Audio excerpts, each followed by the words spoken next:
Être propriétaire de son logement plutôt que locataire, telle est l'éternelle question que se posent de nombreuses personnes qui, comme vous, se demandent quelle est la solution la plus avantageuse. Parce que oui, acheter une propriété, c'est franchir une étape de vie que tout le monde n'a pas la chance de réaliser et pour beaucoup, c'est un but personnel.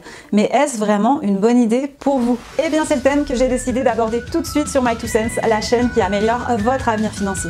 Alors, pour répondre à la fameuse question louer ou acheter, qu'est-ce qui est le plus avantageux sur le point de vue financier? Eh bien, personnellement, je pense que d'être propriétaire de sa résidence reste la meilleure solution pour de nombreuses personnes. Parce qu'acheter sa résidence principale à crédit, si on le fait comme il faut, eh bien, ça permet de s'enrichir, de se mettre en sécurité, parce que c'est un petit peu comme de l'épargne forcée. Donc, on va construire notre patrimoine petit à petit au fur et à mesure qu'on rembourse notre crédit immobilier. Mais si on ne négocie pas comme il faut son crédit et qu'on ne se renseigne pas suffisamment, devenir propriétaire peut revenir à se mettre dans une situation financière compliquée et ça pendant de nombreuses années. Parce que si vos mensualités de crédit sont trop élevées par rapport à un loyer, eh bien ça peut devenir très désagréable au quotidien. Donc en fait, si au moment où je vous parle, vous êtes dans cette situation où vous hésitez, vous ne savez pas vraiment ce qui serait le mieux pour vous, eh bien je vais vous donner quelques pistes pour répondre à cette question et vous aider à faire le bon choix en fonction de différents critères. Parce que être propriétaire de son logement peut être une affaire super rentable pour quelqu'un, tout comme ça peut être une véritable erreur financière pour quelqu'un d'autre. Et même si la croyance populaire est bien souvent en faveur de l'achat immobilier, en réalité c'est un petit peu plus nuancé et surtout ça dépend de la manière dont vous allez négocier votre achat et votre crédit. C'est ça qui va faire que devenir propriétaire est une bonne affaire pour vous ou bien au contraire une grosse erreur financière. Mais il existe aussi de nombreux paramètres personnels à prendre en considération pour choisir entre acheter ou louer. Et le premier d'entre eux est l'endroit dans lequel vous avez choisi de vivre. Parce qu'il va y avoir une grande différence de coût selon votre lieu de résidence. Si vous vivez dans une grande ville, eh bien ça ne vous coûte pas la même chose que si vous viviez à la campagne. Tout comme les prix de l'immobilier à l'étranger ne sont pas les mêmes qu'en France. Et comme vous êtes la seule personne à savoir où vous avez prévu de passer la plupart de votre temps dans les années à venir, eh bien vous seul pouvez réellement choisir l'option la plus rentable pour vous entre louer ou acheter votre résidence principale. Donc avant de prendre votre décision, rappelez-vous qu'il faut comparer ce qui est comparable. C'est inutile de comparer votre situation avec celle de personnes ne vivant pas au même endroit géographique que vous. Si votre meilleur ami qui vit dans une ville moyenne vous affirme que vous jetez votre argent par les fenêtres en payant un loyer si cher à Londres, eh bien n'oubliez pas que vous ne vivez pas au même endroit, vous ne vivez pas dans une ville de la même taille et que seule une analyse précise de votre situation personnelle et du marché immobilier de votre ville peut vous permettre de déterminer ce qui serait le plus rentable. C'est pas parce que c'est rentable pour votre ami d'être propriétaire de son logement que ça va forcément l'être pour vous, parce que le prix de votre achat immobilier va dépendre en partie de votre situation géographique et ce prix peut parfois représenter un frein à l'achat dans certaines villes. Mais l'inverse est également possible.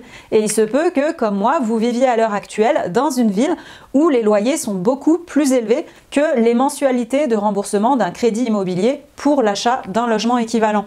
Donc ce que je vous recommande avant de faire confiance aveuglément à la croyance populaire, c'est d'analyser les prix à la location et les prix à l'achat dans votre région pour savoir ce qu'il en est. Parce que selon la ville où vous vous trouvez, l'effort financier à faire pour acheter votre logement ne vaut peut-être pas le coup en comparaison à une location.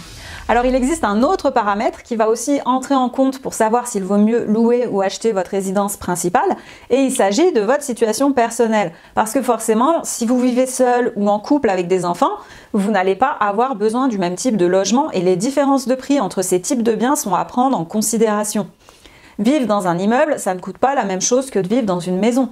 Si vous devenez propriétaire d'un appartement, vous devrez également payer des charges de copropriété, ce qui n'est pas le cas quand vous êtes locataire. Et ça, eh bien, ce sont vraiment des choses à prendre en compte lorsque vous allez effectuer une simulation de crédit pour un futur achat. Donc, soyez toujours prudent lorsque vous faites des prévisions pour savoir s'il serait plus rentable pour vous de devenir propriétaire maintenant ou de rester encore un petit peu locataire. Et pensez toujours à prendre en compte les frais qui sont associés à un éventuel achat immobilier. Pour choisir entre louer ou acheter votre résidence principale, vous devez aussi tenir compte de votre âge et surtout vous devez vous demander comment vous imaginez vos vieux jours même si vous êtes encore jeune, parce que devoir payer un loyer et être dépendant des variations d'un marché immobilier à l'âge de la retraite, ce n'est pas forcément ce qu'il y a de mieux pour vous et ça pourra devenir une véritable source de stress pour vous ou pour vos enfants si vous en avez une fois qu'ils seront devenus adultes. Et au contraire, si vous êtes plutôt jeune, la location peut vous sembler plus attractive parce que vous n'avez peut-être pas envie de vous sentir condamné à vivre au même endroit pendant toute votre vie. Même si une fois qu'on devient propriétaire, je vous rassure, on comprend très vite que ce n'est pas un frein et on peut aussi déménager quand on le souhaite, on est plutôt libre, même si la vente de notre maison et l'achat d'un nouveau logement nous demandent un petit peu plus de temps et d'efforts que de trouver une location. Mais ce que je veux vous dire par rapport à votre âge, c'est que c'est un critère à prendre en compte dans votre choix et dans le cadre d'un achat immobilier à crédit parce que votre âge, ça va radicalement changer les conditions de votre prêt immobilier. Et plus vous vous approchez de l'âge de la retraite, et moins vous aurez de chances de pouvoir emprunter un gros montant. Et au contraire, plus vous êtes jeune, plus vous aurez la possibilité de négocier la durée de votre crédit en fonction de vos objectifs. Donc en fait, chaque âge va avoir son lot d'avantages, mais aussi son lot d'inconvénients lorsque vous allez effectuer une demande de prêt immobilier. Donc avant de prendre la décision d'acheter, renseignez-vous d'abord sur les modalités de financement que vous pourriez obtenir dans le cadre d'un achat et essayez de voir si ça vous semble réaliste par rapport à vos objectifs financiers. Alors nous venons de voir que le cadre de vie que vous recherchez, la région géographique dans laquelle vous vivez, votre âge et le type de logement dont vous avez besoin, ce sont des facteurs déterminants pour évaluer ce qui serait le plus judicieux pour vous entre louer et acheter un bien immobilier. Cependant, vous vous en doutez forcément, ce n'est pas tout. Et votre situation financière va aussi jouer un rôle dans votre décision. Alors, je vais partir du principe que vous suivez ma chaîne YouTube depuis un moment. Donc, vous avez probablement déjà réussi à gérer votre budget à la perfection, ce qui vous a permis de constituer un apport financier conséquent pour votre achat immobilier. Mais si ce n'est pas encore le cas, eh bien sachez qu'il n'est jamais trop tard pour parcourir les autres vidéos de ma chaîne et pour atteindre vos objectifs. Mais pour simplifier les choses, eh bien, je vais supposer qu'au moment où je vous parle, à ce moment où vous hésitez entre louer et acheter, eh bien, vous avez déjà franchi cette étape importante qui consiste à économiser pour constituer un apport personnel.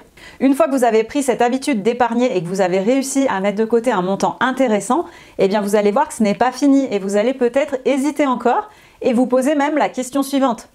Est-ce que je devrais utiliser la totalité de l'argent que j'ai économisé pour financer l'achat de mon logement? Ou bien est-ce que je devrais plutôt en conserver une partie? Alors peut-être que c'est une question que vous ne vous êtes pas posée, ou bien vous vous la posez, mais en tout cas, pourquoi je vous dis ça? Eh bien tout simplement parce que si vous avez des projets d'investissement, ou si vous envisagez de monter un business, eh bien peut-être que vous feriez mieux de conserver une partie de vos économies à ces fins plutôt que de devenir propriétaire tout de suite. Parce que vos investissements pourraient éventuellement vous rapporter plus que le fait de ne plus avoir à payer un loyer chaque mois dans quelques années. Mais là encore, on ne peut pas deviner l'avenir, donc une fois de plus, c'est un choix personnel à faire, c'est un risque à prendre en compte dans vos évaluations. Mais l'idée, c'est que si vous avez cette mentalité d'entreprendre ou si vous souhaitez investir votre argent, eh bien, il peut être parfois préférable de rester en location un petit peu plus longtemps et d'utiliser cet argent pour investir en premier. Et même si investir votre argent ne fait pas partie de vos plans, vous allez tout de même devoir évaluer votre situation financière pour savoir s'il vaut mieux acheter ou louer votre résidence principale. Parce que devenir propriétaire, c'est bien, mais si c'est pour vous retrouver dans un logement qui ne vous convient pas faute de moyens, ça ne sert pas à grand chose. Si vous vivez aujourd'hui dans un 90 mètres carrés bien entretenu en location, mais que vous déménagez dans 50 mètres carrés parce que votre situation financière ne vous permet pas d'acheter un appartement plus grand dans cette ville, eh bien là le problème c'est que oui super, vous allez être propriétaire de votre logement, mais à côté de ça, eh bien vous allez devoir vivre dans un appart qui ne vous convient pas du tout, en devant économiser en plus pendant des mois et des mois pour pouvoir acheter vos meubles et réaliser les aménagements et les travaux nécessaires. Donc dans un cas comme celui-ci, eh bien franchement je ne suis pas certaine que vous auriez vraiment gagné en confort de vie en devenant propriétaire. Donc, gardez tout de même une certaine logique dans votre projet et une certaine vision réaliste lorsque vous vous apprêtez à passer de la location à l'achat. Parce qu'on voit parfois des personnes qui sont convaincues que devenir propriétaire, ça va changer leur vie, ça va leur permettre de s'enrichir sur le long terme, qui vont vivre beaucoup mieux. Et puis en fait, une fois propriétaire, on voit que ces personnes se retrouvent dans une situation vraiment inconfortable, avec des mensualités de crédit beaucoup trop élevées, parce qu'ils ne se sont pas forcément bien renseignés avant de s'engager. On entend aussi souvent des personnes qui considèrent que l'achat de leur résidence principale est un investissement. Mais même si le bien que vous achetez prend de la valeur, si vous ne le vendez pas à ce moment-là, concrètement, ça ne changera rien à votre situation financière. Donc surtout, l'erreur à éviter, et que de nombreuses personnes font encore, c'est de souscrire à un crédit immobilier avec des mensualités beaucoup trop élevées par rapport à un loyer, et ça uniquement dans le but de devenir propriétaire. Parce que devenir propriétaire, c'est bien, mais ce n'est pas toujours rentable, surtout si on a mal géré son crédit immobilier. Donc ce n'est pas une décision à prendre à la légère. Et ce que je veux vous dire surtout, c'est que ce n'est pas une décision qui se prend sans avoir sorti sa calculatrice. Et oui, alors cependant, si vous êtes là à regarder cette vidéo, c'est que vous souhaitez prendre la meilleure décision possible. Alors justement pour vous aider, eh bien, ce que je vous recommande, c'est de faire vos propres estimations afin de déterminer à partir de quel moment il devient avantageux pour vous de devenir propriétaire et quelle sera votre valeur nette à long terme. Et si vous avez horreur des calculs, eh bien vous trouverez des simulateurs en ligne pour effectuer des comparaisons précises des coûts afin de répondre à la fameuse question acheter ou louer. Donc vraiment, je vous encourage à utiliser ces simulateurs. Donc là, je vous ai parlé uniquement des différences entre l'achat et la location, mais d'un point de vue financier. Mais en fait, vous savez, il y a d'autres bonnes raisons qui peuvent vous inciter à devenir propriétaire de votre résidence principale plutôt que de rester en location. Et toutes ces raisons, je vous en parle dans cette vidéo.